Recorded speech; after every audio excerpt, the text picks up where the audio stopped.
Alors bonjour ou bonsoir aux personnes qui nous écoutent ou qui vont nous écouter pour cette émission « Une question à la fois ». Alors je suis l'abbé Jocelyn Plante, un des deux prêtres qui, une fois ou 2 semaines, répondons à des questions que vous nous envoyez. Alors cette semaine, pourquoi Dieu permet-il des épreuves telles par exemple, cette pandémie que nous vivons? Alors, d'abord, salutations à toutes les personnes qui nous écoutent ou qui vont nous écouter plus tard. Voyez que le thème de cette émission est une grosse question. Alors, tout de suite, je vais demander dans une petite prière au Seigneur qu'il vienne m'éclairer là, pour justement mieux vous éclairer. Alors, si vous voulez vous joindre à moi, au nom du Père et du Fils et du Saint-Esprit. Amen. Alors, Seigneur, nous voulons invoquer d'abord ton Esprit Saint pour qu'il puisse nous aider à mieux approfondir ce thème, ce sujet qui est très délicat, Seigneur, tu le sais.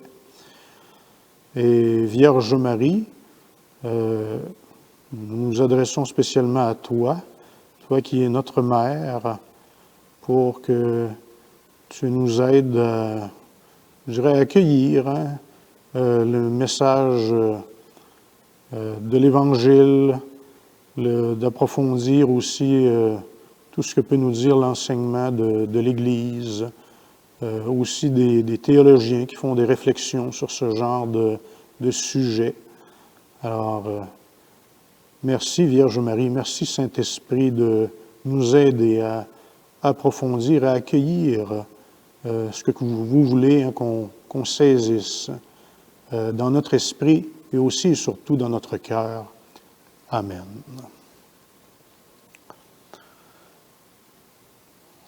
Alors, d'abord, je vous donne la question telle qu'elle nous a été soumise. Évidemment, on a seulement mis un titre, là, mais la question s'intitule comme ceci. La personne a dit « Je comprends que Dieu n'intervient pas toujours et souffre lui-même de la persistance du malheur et de la violence dans l'histoire du monde et celle de nos propres vies. Car il respecte infiniment la liberté et la volonté humaine. Mais pourquoi ne peut-il pas épargner sa création et les êtres vivants qu'il a créés par amour des souffrances, accidents, maladies et catastrophes naturelles qui n'ont pas d'origine volontaire, alors qu'il est infiniment bon et puissant? » Alors, je vous donne donc l'ensemble de la question telle qu'elle nous a été acheminée. Alors, vous voyez que c'est une question très large et à laquelle je ne vais amener que quelques éléments, certains éléments de réponse, parce que vous voyez facilement que c'est une question qui, à elle-même, peut susciter de nombreuses questions. Et les réponses peuvent amener, elles aussi, d'autres questions. Donc, finalement, c'est un champ très, très large là, auquel on s'attaque, qui pourrait demander facilement, ça demande facilement plus qu'une heure de nos vies. En fait, je dirais que ça demande à peu près toute notre vie, puis c'est quasiment pas encore assez pour répondre à cette question-là. Alors, c'est une excellente question. Et je me suis inspiré donc plus spécialement de 5 articles, 5 textes que j'ai lus sur Internet. Je vais vous les citer maintenant et ils vont apparaître en même temps à l'écran pour vous donner une chance peut-être soit de les prendre en note ou... Alors, le premier, c'est « Pourquoi Dieu permet-il le coronavirus ?» Un texte de Bernard Meuser sur le site youcat.org. Le deuxième article, « Pourquoi Dieu permet-il cette pandémie ?» de Guillaume Derville sur le site Aletheia.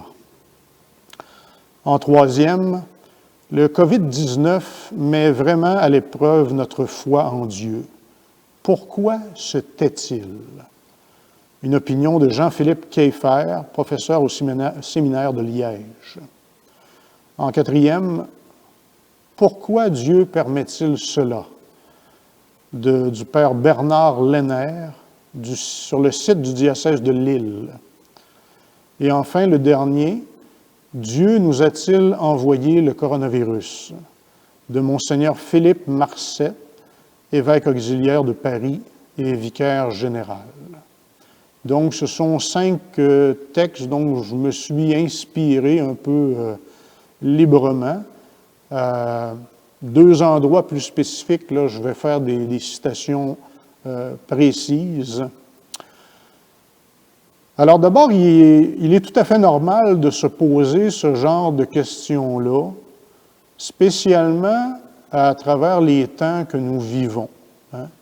On le sait, ici au Québec, ça a commencé un petit peu avant ailleurs dans le monde. Nous autres, c'est depuis un bon 10 mois que nous vivons la pandémie, avec plusieurs mois, comme c'est le cas présentement, en confinement. Alors, donc, c'est normal de se poser ce genre de questions-là, hein, spécialement si, évidemment, je dirais si on est un croyant, mais même si des gens sont plus ou moins sûrs dans leur foi, ou même s'ils se disaient agnostiques, ça se peut que ça leur traverse l'esprit aussi. Mais voyons, si Dieu est bon et tout-puissant, comment est-ce qu'il peut permettre ce genre de choses? Hein? En fait, c'est une question qu'on retrouve, qui n'est pas nouvelle, hein, qu'on retrouve à toutes, je dirais, les étapes de la vie de l'humanité. On voit ça beaucoup dans la Bible. Hein. Cette question-là de pourquoi ce mal revient constamment dans la Bible.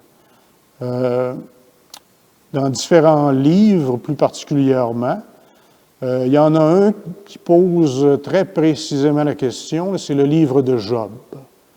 Alors, vous vous rappelez le personnage de Job. Bon, évidemment, quand on lit ça, il ne faut pas nécessairement prendre l'histoire au pied de la lettre, dans le sens où Job, ça possiblement a déjà existé. C'était certainement quelqu'un qui a beaucoup souffert. Sauf que ce serait peu probable qu'il ait tout perdu ce qu'il y avait à peu près dans la même journée. C'est assez rare que ça arrive. Ça peut arriver, mais règle générale, c'est plus dans le temps que les épreuves s'accumulent. Job, lui, du jour au lendemain, hein, alors qu'il est très riche, devient très pauvre, il est en parfaite santé, il devient complètement malade. Donc, c'est il perd toute sa famille, c'est vraiment dévastateur. Et donc, évidemment, il va se reposer cette question, mais pourquoi? Hein? Nous autres, en bon québécois, là, on dirait, qu'est-ce que j'ai bien pu faire au bon Dieu pour mériter ça? Hein? Alors, Job, lui, c'est un peu ça la question qui se pose. Et c'est pas seulement que dans la Bible, évidemment, que cette question-là va se poser. Hein, tout le long de l'histoire du christianisme, spécialement à certaines époques, là, cette question-là a ressurgi dans la théologie, dans le discours philosophique. On a essayé de donner une réponse, parce que surtout quand il y avait des événements très, très tragiques là, dans l'histoire de l'humanité. D'abord, je veux vous commencer en vous lisant un extrait du catéchisme de l'Église catholique. Alors, ce catéchisme, évidemment, qui est un petit bijou pour nous aider à répondre à différentes questions concernant, je dirais, la vie en général, spécialement aussi notre vie de foi.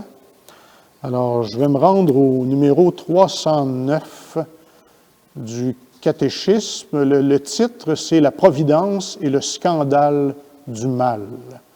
Alors, vous voyez déjà dans le titre, hein, le mal, c'est un scandale. Ça nous heurte profondément. Alors, si Dieu le Père Tout-Puissant, Créateur du monde, ordonné et bon, ce monde donc ordonné et bon, qu'il a créé, s'il prend soin de toutes ses créatures, pourquoi le mal existe-t-il? À cette question aussi pressante qu'inévitable, aussi douloureuse que mystérieuse, aucune réponse rapide ne suffira. C'est l'ensemble de la foi chrétienne qui constitue la réponse à cette question. Alors, vous voyez, comme je vous disais tantôt, on ne répondra pas très rapidement à cette question-là, ou même si on y répond en dedans d'une heure, ça risque de ne pas vous satisfaire. Et encore moins si vous êtes pleinement dans le creuset de l'épreuve. Dans le livre de Job, ça me fait penser justement que quand Job était sur son tas de fumier, en train de gratter ses plaies, ses 3 amis de longue date sont venus pour le voir, parce qu'ils voulaient échanger avec lui, parler avec lui. C'était des hommes de foi là, qui connaissaient bien leur théologie, leur religion. Mais quand ils ont vu à quel point la souffrance de Job était grande, ils ont fermé leur bouche parce que c'était difficile de dire quelque chose. C'est pour ça que quand des personnes souffrent souvent, même si on aurait des belles réponses toutes faites à donner, des fois, on est quasiment mieux de ne pas parler. Parce que, d'abord, la personne ne prendrait pas la réponse, possiblement. Ensuite, elle est tellement dans la souffrance que même si la réponse était juste au plan spirituel ou théologique, on n'est pas dans la peau de la personne. On n'est pas dans sa souffrance. Des fois, on n'est même pas capable d'imaginer ce que cette personne-là souffre. Et donc, c'est pas toujours adéquat. Alors, en résumé, ce que le catéchisme nous dit, et ce que souvent on s'est posé comme question dans l'histoire de l'humanité, ça revient à dire, si Dieu est amour et qu'il est tout-puissant, comment expliquer le mal? Or, on sait, comme chrétiens, chrétiennes, on sait que Dieu est amour et qu'il est tout-puissant. On le croit. On est invité à y croire, en tout cas. C'est la question du sens, du pourquoi. Alors, pourquoi telle épreuve m'arrive dans ma vie, ou pourquoi telle épreuve nous arrive de façon collective? Le thème, donc, du sens, du pourquoi. Le UCAT, vous connaissez peut-être le UCAT, ça veut dire You catholique, toi catholique. Alors, c'est un catéchisme aussi, celui-ci, qui a été fait spécifiquement pour les jeunes. Moi, je suis chanceux, mon exemplaire m'a été donné par le pape Benoît XVI. Pas de façon personnelle, par exemple, il ne me l'a pas remis main en main, mais quand je suis allé aux Journées mondiales de la jeunesse à Madrid, donc, on avait cet exemplaire du UCAT dans notre sac de pèlerin. Alors, tous les jeunes qui étaient là en ont reçu un. Évidemment, ça se vend aussi là, sur les tablettes des bonnes librairies. Donc, dans le UCAT, au numéro 51, on nous invite à faire une différence entre le mal moral, c'est-à-dire le mal qui serait dû au mauvais exercice de notre liberté, soit personnelle en tant qu'individu, ou liberté, je dirais, de plusieurs individus, collectifs. Par exemple, ce mauvais exercice de cette liberté, ça donne les guerres, le terrorisme, le racisme, l'exploitation, etc., etc. Donc, ce mal moral, on pourrait dire, à vue humaine, je n'ai pas fait de sondage scientifique là-dessus, là, j'ai l'impression que ce mal moral comprend à peu près 90%, peut-être même 95% du mal dans l'humanité. Hein. Il y a beaucoup de mal qui, c'est à cause de nous, en tant que personnes humaines, que pécheurs, pécheresses, qui ce mal-là se répand dans le monde. Alors ça, c'est le mal moral. Mais le U4 nous invite donc à faire la différence aussi avec ce qu'on appelle le mal physique, comme par exemple un handicap physique congénital ou une catastrophe naturelle. Alors, ce mal physique, combien il représente de pourcentage? Est-ce que c'est 5, 10%? Je ne sais pas, c'est peut-être plus, peut-être moins. Donc, c'est des choses sur lesquelles, finalement, on n'a pas vraiment de pouvoir, que notre liberté n'entre pas vraiment en ligne de compte. Alors, ça arrive, et puis, ce n'est pas agréable d'une manière ou d'une autre. Quand la liberté de l'humain est en cause, quand notre propre liberté est en cause, d'habitude, on s'explique plus facilement la réalité du mal ou de notre mal. On dirait qu'on a plus de facilité à le comprendre. Puis encore là, c'est pas toujours facile. Ça ne va pas nécessairement de soi. Bon, je donne un exemple. Une personne, par exemple, ça ferait 40, 50 ans qu'elle fume comme la cheminée des presses, hein? Qui fume 3-4 paquets de cigarettes par jour, peut-être plus. Elle sait que éventuellement, c'est pas nécessairement bon pour sa santé, mais soit qu'elle ne se sent pas capable d'arrêter ou qu'elle ne s'en préoccupe pas, peu importe. Bien, ça se pourrait qu'après 40, 50 ans, à un moment donné, cette personne-là ait un cancer du poumon. Ça ne devrait pas normalement être surprenant, hein, parce que c'est dû à sa liberté humaine. Puis encore là, des fois, les personnes, malgré ça, ils ont de la misère à accepter des réalités. Puis je dis ça, puis en réalité, je m'embarque dans le bateau, parce que des fois, on prend des mauvaises décisions, puis après ça, on a de la misère à les assumer. On se dit, mais pourquoi ça m'arrive?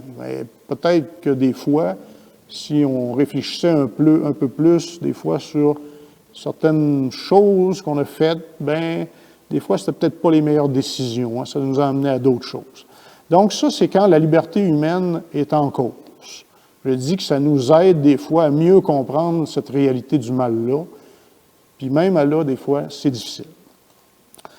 Mais quand, par contre, le mal semble frapper de façon aveugle, comme c'est le cas, enfin, comme il nous semble que c'est le cas du COVID à l'heure actuelle, jusqu'à preuve du contraire, je sais qu'il y a une étude à l'heure actuelle, il y a une enquête qui vient d'être commencée là, pour savoir la provenance du COVID. Pour l'instant, il n'y a rien qui nous dit que c'est dû à l'humain directement, comme tel.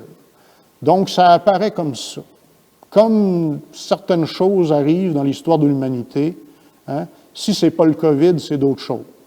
C'est un tsunami, c'est un tremblement de terre, c'est un volcan, c'est des choses qui arrivent, un accident bête, qui font que même si on aurait tout fait pour le mieux, ça n'aurait pas pu éviter des catastrophes, des morts, des souffrances, etc. Alors, comme croyant, simplement comme humain, ça peut remettre en question notre façon de voir les choses, et même notre foi. Hein? Et ça peut même nous amener à douter de l'amour de Dieu pour nous. Hein? Et là, à ce moment-là, on vient à se dire, mais est-ce que Dieu m'aime vraiment? Est-ce que Dieu nous aime vraiment si on vit ça? Hein?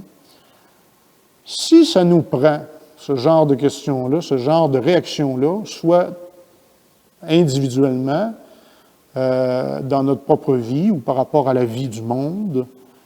Mais je pense que comme croyant, la meilleure chose qu'on peut faire, c'est de se tourner le plus vite possible vers Jésus en croix. Jésus qui nous a aimés jusqu'à donner sa vie pour nous sur la croix.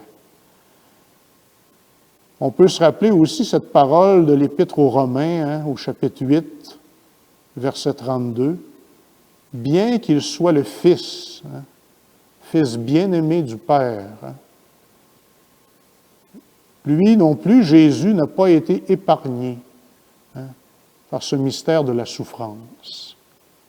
Il est important, le Fils bien-aimé, mais il n'a pas revendiqué son droit d'être traité à l'égal de Dieu, comme c'est dit ailleurs dans une autre épître. Il a assumé pleinement l'humanité, puis il ne s'est pas défilé non plus devant la souffrance et même la réalité de la mort. Comme le dit le poète Paul Claudel, le Christ n'est pas venu supprimer la souffrance ou le mal. Il n'est pas venu non plus l'expliquer, mais il vient l'habiter de sa présence. Alors, croire, ça signifie aussi avoir confiance en Dieu. Même si on ne comprend pas tout ce qui nous arrive, il nous invite à avoir confiance en lui. On peut aussi se rappeler cette parole de saint Paul qui dit « Tout concourt au bien de ceux qui aiment Dieu ». Et effectivement,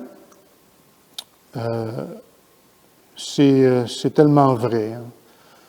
Un jour, un jeune homme me raconte un témoignage qu'il avait vécu dans sa vie.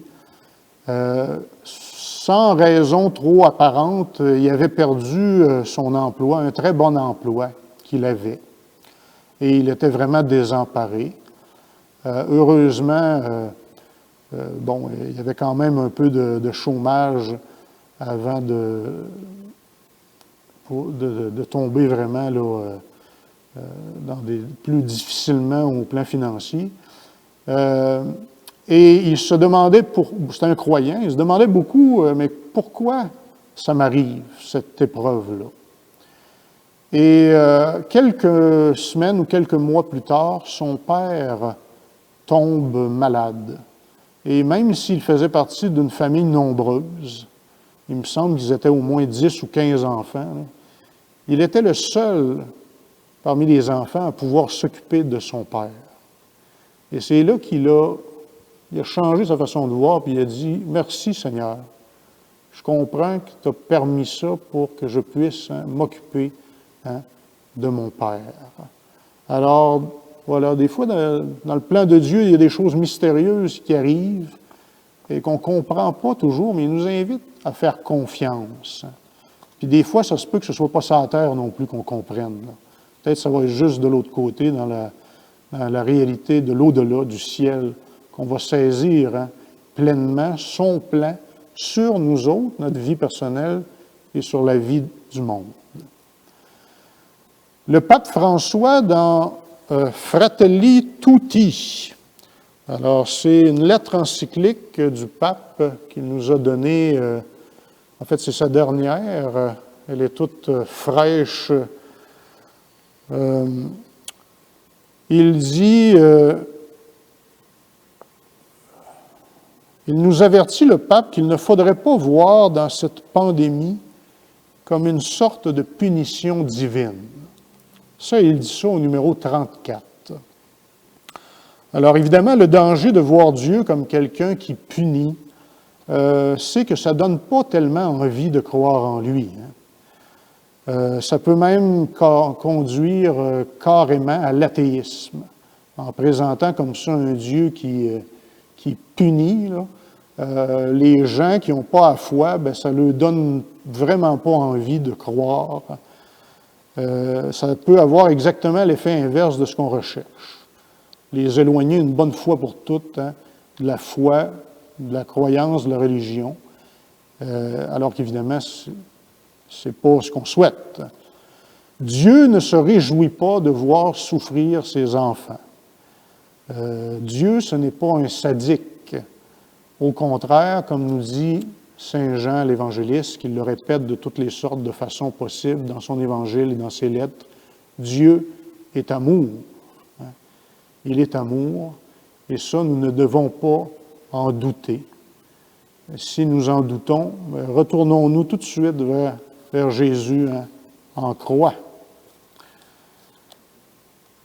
Il est bon donc de se rappeler que Dieu est le premier à souffrir du mal qui nous frappe. Il n'est pas un spectateur lointain de notre souffrance. Il n'est pas désintéressé. Il s'intéresse à nous et à tout ce qui nous touche, spécialement notre souffrance, à tel point que justement, en Jésus, Dieu s'est incarné pour souffrir avec nous, pour nous et pour nous sauver. Alors, rappelons-nous la rencontre de Moïse avec Dieu au buisson ardent. Alors, dans l'Exode, au chapitre 3, alors que le peuple hébreu est esclave en Égypte, Yahvé dit à Moïse, « J'ai vu la misère de mon peuple qui est en Égypte. J'ai entendu son cri devant ses oppresseurs. Oui, je connais ses angoisses. Je suis descendu pour le délivrer. » Alors, voyez comment Dieu prend soin de son peuple. Il est sensible à notre souffrance, et pas seulement, évidemment, du peuple élu, de toute l'humanité, puisque nous sommes tous ses enfants. OK, maintenant on va dire, si Dieu n'envoie pas le malheur, OK, mais pourquoi ne l'empêche-t-il pas? Après tout, n'est-il pas tout-puissant? Effectivement, Dieu est tout-puissant. On n'a qu'à se rappeler d'ailleurs ce que l'ange Gabriel dit à la Vierge Marie après lui avoir annoncé qu'elle allait être lui avoir demandé d'être la mère de Jésus, le Sauveur. Il dit « Rien n'est impossible à Dieu ». C'est quand même l'archange Gabriel qui a dit ça, là. Et évidemment, c'est répété tout au long de la Bible. Et c'est ce que nous croyons, je dirais, dans l'Église. On le dit d'ailleurs dans notre « Je crois en Dieu ». Je crois, c'est quasiment la première chose qu'on dit, « Je crois en Dieu le Père Tout-Puissant ». Il serait sans doute préférable de parler des permissions de Dieu à propos du mal ou d'un mal comme la COVID. Puisque, comme dit saint Thomas d'Aquin, Dieu ne tolère le mal que pour en faire sortir quelque chose de mieux. Alors, s'il tolère le mal, Dieu, c'est pour en faire sortir quelque chose de mieux. Sinon, il ne le tolérait pas. Alors, cette citation, on la trouve dans le U4 au numéro 51, et je vais retourner là pour vous lire d'ailleurs une partie de cet article qui s'intitule « Si Dieu sait tout et peut tout, pourquoi n'empêche-t-il pas le mal? » Le mal dans le monde est un sombre et douloureux mystère. Le crucifié lui-même a demandé à son Père, « Mon Dieu, pourquoi m'as-tu abandonné? » Beaucoup de choses dans ce domaine restent incompréhensibles. Mais nous savons une chose avec certitude. Dieu est bon à 100%. Il ne pourra jamais être l'auteur de quelque chose de mauvais. Dieu a créé un monde bon, mais inachevé. Alors, je vous laisse aller lire le reste dans le U4. Vous voyez qu'il y a des choses très intéressantes là-dedans. Alors, malgré ce qu'on vient de dire, certains vont assurément objecter. Excusez, je vais prendre un petit peu d'eau. Je commence à avoir le gosier sec. Alors, certains vont assurément objecter, OK, mais est-ce que c'est vraiment Dieu qui le permet? Bonne question. Je vais retourner dans le U4, au numéro 49, au sujet de la divine providence. Alors, la question du numéro, c'est « Dieu dirige-t-il le monde et ma vie? » Oui, mais d'une manière mystérieuse. Dieu dirige toutes choses vers leur accomplissement, mais par des chemins connus de lui seul. À aucun moment, il ne laisse échapper de ses mains ce qu'il a créé.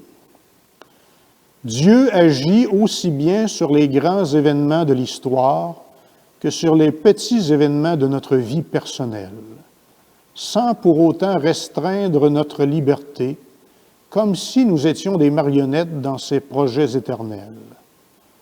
En Dieu, nous avons la vie, le mouvement et l'être, comme c'est dit dans le livre des Actes des Apôtres. Dieu est présent à toutes les vicissitudes de notre vie, même dans les événements douloureux ou dans les coups du sort apparemment insensés. Dieu veut aussi écrire droit, même sur les lignes courbes de notre vie. Belle image qu'on emploie de temps en temps. Dieu sait écrire droit, même avec les lignes courbes de notre vie. Vous avez sûrement fait l'expérience dans votre vie déjà, peu importe votre âge, de prendre des chemins très détournés, ou même d'avoir l'impression, ou d'être sûr que Dieu vous faisait prendre des chemins détournés pour vous rendre à un endroit. Et d'habitude, on n'aime pas ça, les chemins détournés. Hein? Surtout en 2021, là, on aime ça les raccourcis. Hein? On aime ça quand ça va vite, là, quand ça va du point A au point B, qu'on ne perd pas de temps. Mais Dieu, lui, c'est pas comme ça. Souvent, il nous fait prendre des détours. Hein? Et c'est ainsi, dans sa sagesse, par son plan mystérieux. Hein? Maintenant, je vais vous donner une citation de saint Augustin que j'ai trouvée dans le catéchisme de l'Église catholique. C'est au numéro 311, la citation qui est dans le bas.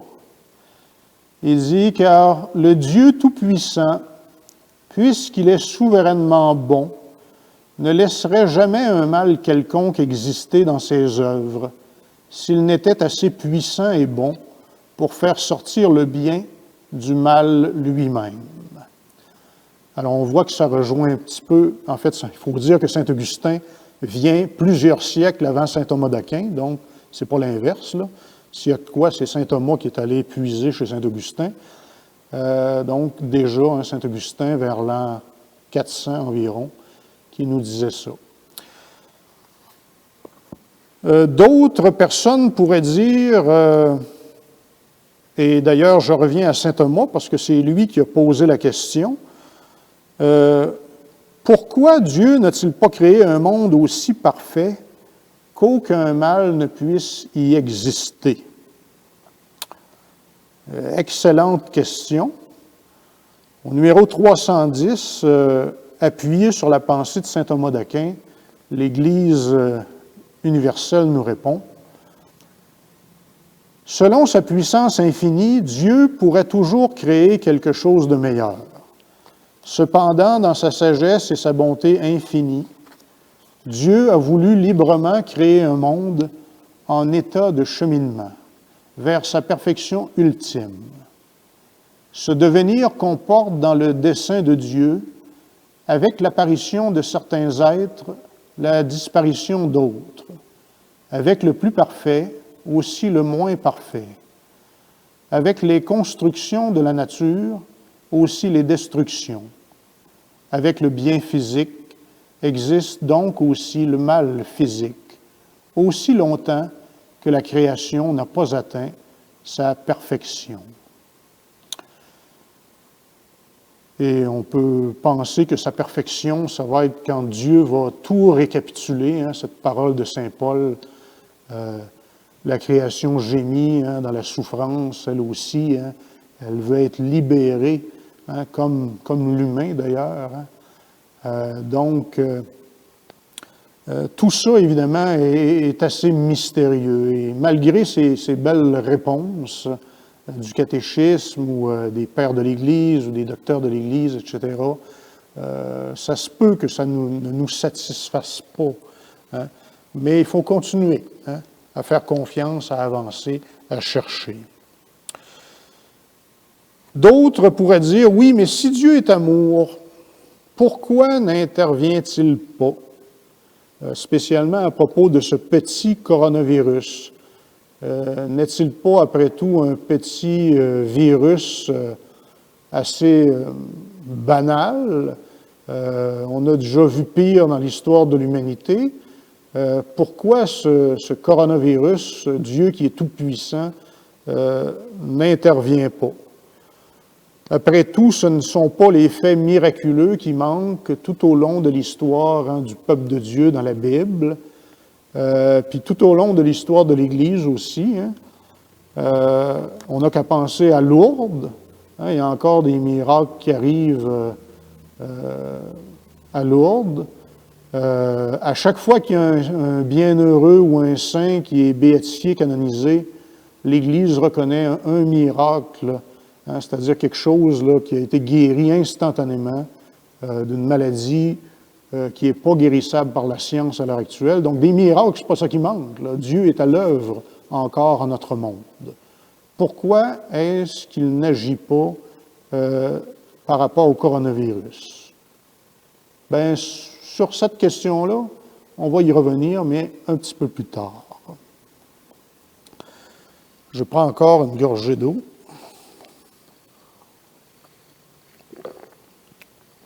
Maintenant, en tant que chrétiens, chrétiennes, comment sommes-nous appelés, nous, à la suite de Jésus, à voir nos épreuves et à les vivre? Alors, il y a un passage très important, significatif, dans l'Évangile de Saint Luc, que je veux vous lire. Vous y avez peut-être pensé, d'ailleurs, en lien avec notre thème. Alors, c'est au chapitre 13, versets 1 à 5. En ce même temps, survinrent des gens qui lui rapportèrent ce qui était arrivé aux Galiléens, dont Pilate avait mêlé le sang à celui de leurs victimes. Prenant la parole, Jésus leur dit, « Pensez-vous que pour avoir subi pareil sort, ces Galiléens étaient de plus grands pécheurs que tous les autres Galiléens? Non, je vous l'ai dit, mais si vous ne vous repentez pas, vous périrez tous pareillement. Ou ces 18 personnes que la tour de Siloé a tuées dans sa chute, pensez-vous que leur dette fut plus grande que celle de tous les hommes qui habitent Jérusalem? Non, je vous l'ai dit, mais si vous ne voulez pas vous repentir, vous périrez tous de même. » Alors, ce texte, cet extrait de l'Évangile est assez frappant. Remarquez que Jésus, il n'explique pas, je reviens spécialement à la tour de Siloé, parce que l'autre événement, on peut dire, il y avait pas mal de la liberté des hommes là-dedans. La tour, on ne sait pas, est-ce qu'elle penchait comme la tour de Pise? Je ne sais pas. Il y avait sans doute aussi peut-être des choses humaines qui rentraient en ligne de compte, mais une chose est sûre, c'est que ceux qui travaillaient là, ou qui passaient par là, les 18 personnes qui ont été tuées, comme dit Jésus, ils ne méritaient pas plus que d'autres ce sort-là. Jésus n'explique pas la cause de ça. Mais il en profite pour inviter et pour nous inviter par le fait même à la conversion. C'est comme s'il venait dire, écoutez, vous avez un temps, notre vie sur Terre, elle est limitée. Profitons du temps qui nous est donné pour nous rapprocher de Dieu, autrement dit, pour nous convertir, pour changer notre cœur. Attendons pas à la dernière minute, on ne sait pas quand ça va arriver, on peut être surpris. Et donc, c'est à la conversion que Jésus, donc, nous invite. En lien avec le thème de ce soir, parce qu'évidemment, Jésus, c'est d'une manière toute générale qu'il nous dit ça,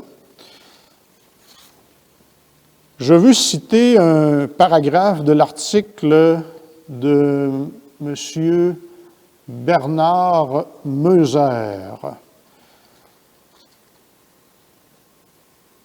Il dit « Il existe un mot beaucoup plus approprié pour interpréter la crise du coronavirus à partir de Dieu.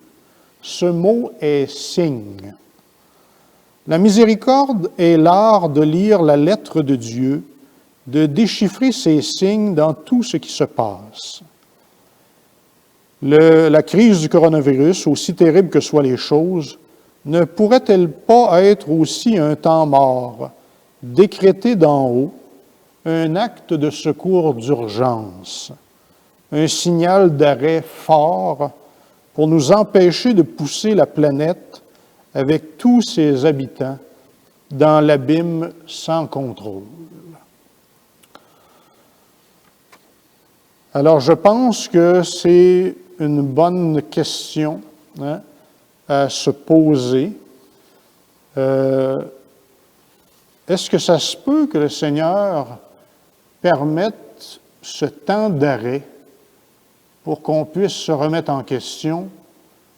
Évidemment, pas seulement sur le plan personnel, mais sur le plan collectif. Et quand je dis collectif, je ne dis pas seulement régional ou par pays.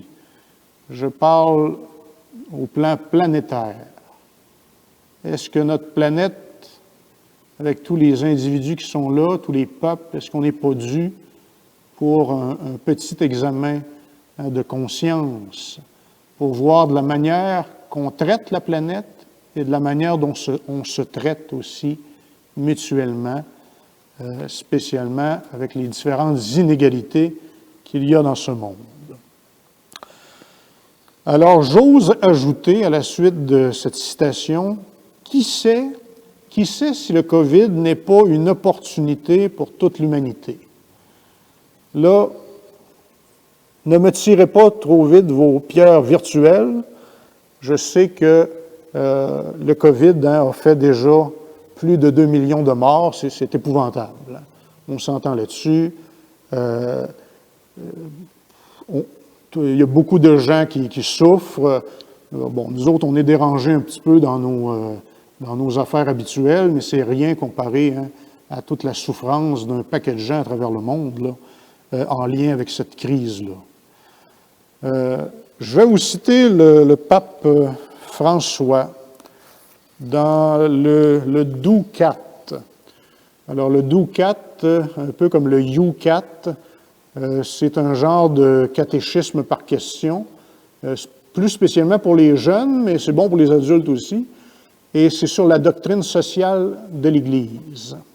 Et le pape François, dans la préface, il donne quelques statistiques, là. Il dit qu'il y a environ 1% de la population mondiale qui possède aujourd'hui 40% de la totalité de la fortune mondiale. 1% possède 40% de l'argent et de la fortune. Il y a 10% de la population mondiale qui possède 85% des richesses. Alors, une personne sur 10 possède 85% de la tarte. Il ne reste pas grand-chose. Il reste 15% pour le 90% de l'humanité. Par ailleurs, la moitié de la population mondiale possède seulement 1% des richesses. Alors, 50% des gens possèdent 1% de la richesse. Et il dit qu'il y a 1,4 milliard d'êtres humains qui vivent avec un peu moins d'1 € par jour. 1 €, pour nous autres, ça fait à peu près 1,5 pièce, 1,5 $. Alors, bonne chance de vivre avec ça aujourd'hui. Hein?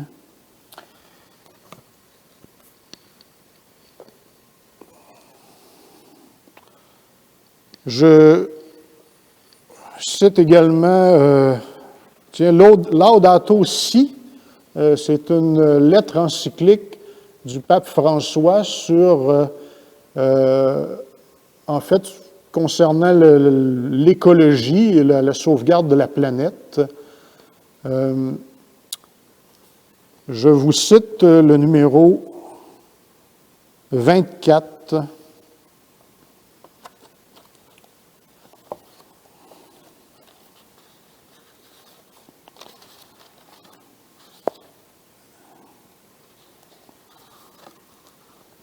Alors, il dit, si la tendance actuelle continuait, ce siècle pourrait être témoin de changements climatiques inédits et d'une destruction sans précédent des écosystèmes, avec de graves conséquences pour nous tous.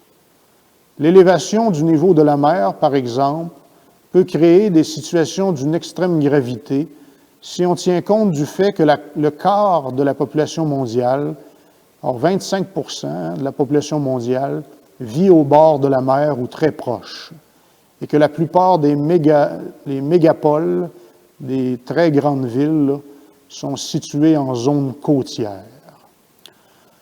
Là, vous allez peut-être dire, oui, mais ça fait 50 ans et plus que les écologistes nous parlent de réchauffement, de problèmes d'écologie, ensuite de réchauffement climatique, etc.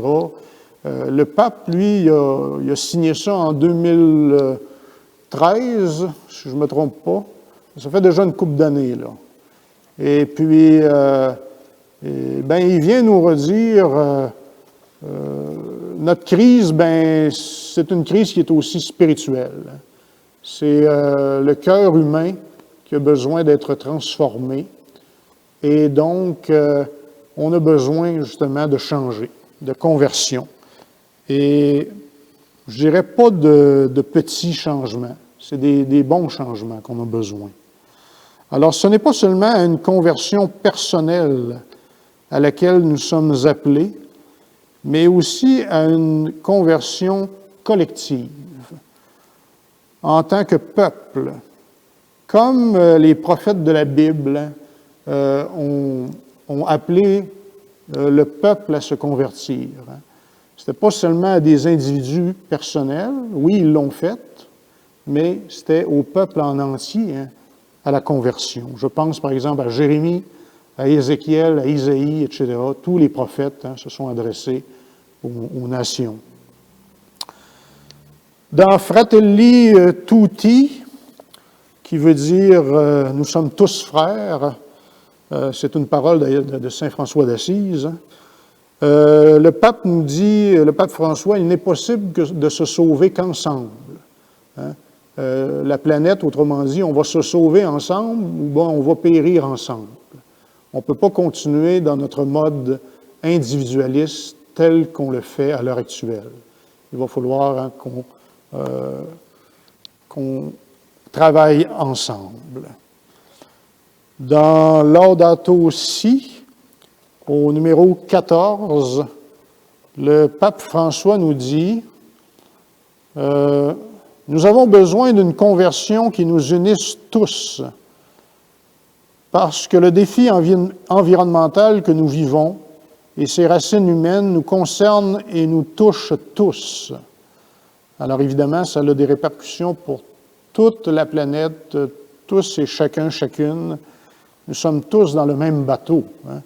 Ça fait longtemps qu'on dit que l'humanité, on est un village global, bien, ce n'est pas vrai juste au niveau des communications, c'est vrai aussi au niveau des problèmes et des solutions. Les problèmes au niveau de l'écologie spécialement touchent maintenant toute la planète. Et au numéro 5, toujours de Laudato Si, le pape, il cite Jean-Paul II en disant toute volonté de protéger et d'améliorer le monde suppose de profonds changements dans les styles de vie, dans les modèles de production et de consommation, dans les structures de pouvoir établies qui régissent aujourd'hui les sociétés. Alors, nous avons besoin de profonds changements, dit le pape François. Pas de changements superficiels, des changements dans nos styles de vie, dans nos manières de produire et de consommer. Sinon, la planète va écoper et nous allons écoper, nous autres aussi, par le fait même. Parce que si la planète est en danger, si l'écologie est en danger, on fait partie de l'écologie. Et donc, nous sommes en danger. Dans Fratelli Tutti, cette lettre-là, on la traduit en disant « Lettre encyclique sur la fraternité et l'amitié sociale ».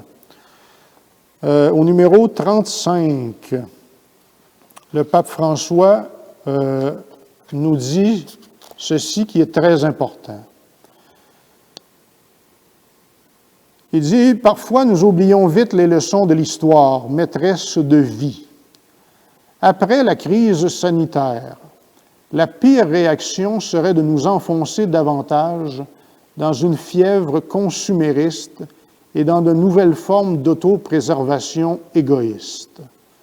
Plaise au ciel qu'en fin de compte, il n'y ait pas les autres, mais plutôt un nous.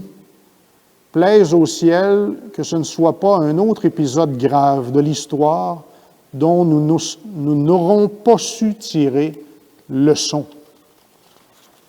Plaise au ciel que tant de souffrances ne soient pas inutiles, que nous fassions un pas vers un nouveau mode de vie et découvrirons définitivement que nous avons besoin les uns des autres. Alors évidemment, ce souhait du pape François, qu'il a émis tout récemment, là, au moment même où il écrivait cette encyclique, la pandémie de COVID a commencé. Alors, c'est très récent. Alors, souhaitons avec lui et engageons-nous aussi pour que ça puisse changer. Après cette crise sanitaire, donc, qu'on ne continue pas comme si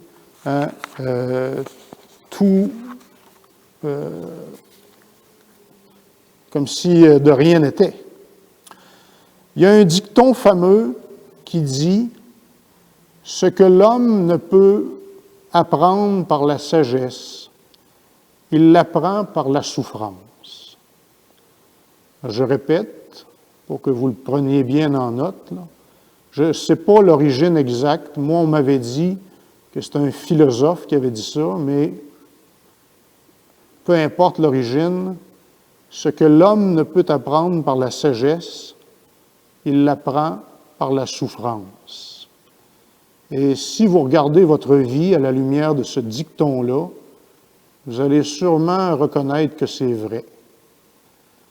On n'a qu'à prendre un enfant, si on lui dit « Mets pas ta main sur le rond du poêle, tu vas te faire mal. » Si l'enfant, il ne l'apprend pas par la sagesse, il va l'apprendre par la souffrance. Il va se mettre la main sur le rond du poêle, ça va être la dernière fois de sa vie qu'il va avoir fait ça. Il ne le fera plus jamais. Il va tellement se rappeler de la douleur qu'il a endurée, que jamais plus il va faire ça. Dans notre vie, il y a des choses comme ça. On n'arrive pas à comprendre par la sagesse, mais la souffrance fait en sorte que ça nous fait comprendre des choses. Je pense que malheureusement, si Dieu nous délivrait d'une manière miraculeuse et instantanée du COVID-19 à l'heure actuelle, et il a la puissance de le faire, je crains que malheureusement, nous aurions sérieusement la tentation de continuer à vivre comme si de rien n'était, à continuer à consommer les biens de consommation, peut-être même plus. On aurait peut-être tendance à se rattraper pour les mois qu'on n'a pas pu assez. Et à ce moment-là, si on ne fait pas de changement profond dans nos vies, à la fois personnelles et collectives, ben, on s'en va vraiment, je pense, comme le pape François nous a avertis, c'est toute l'humanité qui est en danger. Alors, on a besoin de changements profonds dans notre manière de vivre, et ça à tous les niveaux, au plan économique, au plan écologique, au plan social, au plan spirituel, nommez-les tous les niveaux, tout est interconnecté et nous avons besoin de changement. Et le pape François, d'ailleurs, dit au numéro 50 de Fratelli Tutti que nous pourrions nous mettre ensemble, tous les peuples, pour chercher ensemble la vérité, pour trouver une meilleure façon de vivre. Imaginez tous les grands esprits du monde là, qui pourraient se rencontrer dans tous les domaines pour trouver des solutions là, aux différents problèmes que nous vivons. Je me rappelle, il y a plusieurs années de ça, quand j'étais aux études à l'Université de Sherbrooke, il y avait un professeur qui avait dit quelque chose qui m'avait vraiment marqué. Il avait dit au niveau économique, là, il dit, si on prenait une taxe, un pourcentage infime sur les très gros échanges commerciaux qui s'échangent entre les pays, là, des milliards et des milliards de dollars, il dit on réglerait tous les problèmes de pauvreté dans le monde en claquant des doigts. Et j'ai réfléchi là-dessus, j'ai dit c'est pas fou. Peut-être à certains endroits qu'il n'y a pas toujours la volonté de régler. C'est pour dire que c'est d'abord notre cœur qui a besoin de changer. Là, vous allez dire, oui, mais on sait bien tout ça, on connaît tout ça, on est conscient de ça, mais qu'est-ce qu'on peut faire? C'est sûr que la première conversion, c'est la nôtre. On n'a pas le pouvoir de changer directement les autres. Le pouvoir qu'on a, c'est d'abord sur nous, puis même là, des fois, on a de la misère. Que Dieu nous vienne en aide, évidemment. Un jour, il y a un journaliste qui a demandé à Mère Teresa, qu'est-ce qui devrait changer dans le monde pour que ça aille mieux? Et Mère Teresa avait toujours inspiré dans ses réponses. Elle a dit, vous et moi, monsieur, vous et moi, c'est ça qui devrait changer. Autrement dit, ça commence par moi, ça commence par nous. Ensuite, la foi peut déplacer des montagnes. Vous rappelez-vous, il y a quelques années, ça faisait pas longtemps que le pape François était élu pape, quelques mois, au début septembre 2013. Au niveau il y avait la guerre en Syrie, qui continue d'ailleurs, et la France et les États-Unis menaçaient d'intervenir en Syrie et la Russie n'était vraiment pas pour ça. Et la tension internationale montait. Je dirais même qu'on pouvait penser qu'on était sur le bord peut-être d'une troisième guerre mondiale. Le pape François a fait ni une ni deux. Il a appelé toute l'humanité à faire une prière, une journée de prière et de jeûne. Il n'a pas appelé seulement les catholiques, là. Il a appelé toutes les personnes de bonne volonté, peu importe leur religion, à prier et à jeûner pour la paix. Et le lendemain, ça s'est réglé. Alors, vous voyez la puissance de Dieu et la puissance de l'intercession.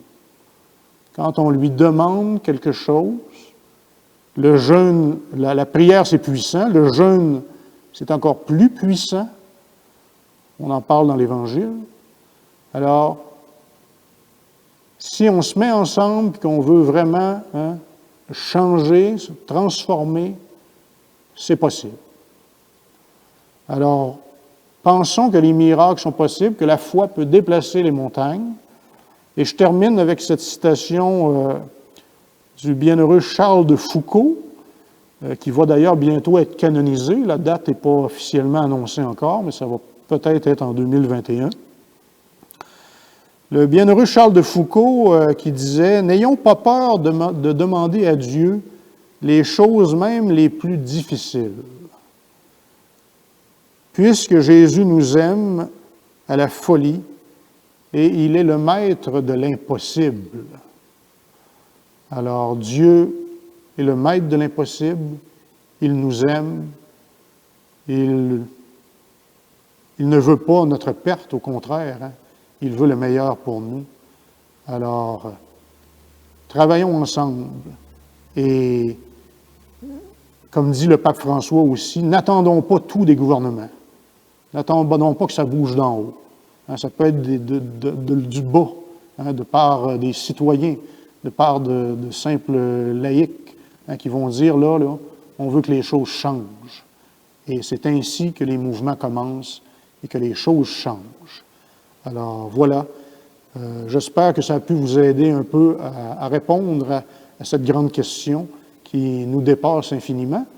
Alors vous pourrez continuer la discussion et vos recherches à la maison. Alors merci d'avoir été à l'écoute et à la prochaine. Je vous indique la prochaine émission d'une question à la fois a lieu dans 2 semaines. Donc aujourd'hui, on est le 21 janvier. C'est avec l'abbé Francis Gadouri et le titre, ce sera « La peine de vivre ou le droit de mourir ». Alors, voilà, ça m'a fait plaisir d'être avec vous.